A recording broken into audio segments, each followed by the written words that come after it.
Israel की जारी बर्बरियत के हवाले से अपडेट आपको देंगे। इजरायली काबीना ने गजा में जंगबंदी मुआहदे की मंजूरी दे दी।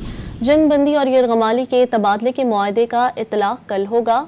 3 मरहलों पर मुश्तमिल गजा जंगबंदी मुआहदे के तहत हमास इसराइली यरगमालियों को रिहा करेगा, जिसके बदले 1000 फ़लस्तीनी कैदी इसराइली जेल से रिहा होंगे।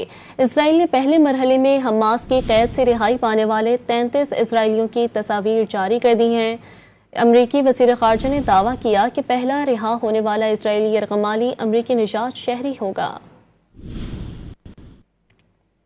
जंगबंदी और यरगमाली के तबादले के मुआहदे का इतलाक कल होगा।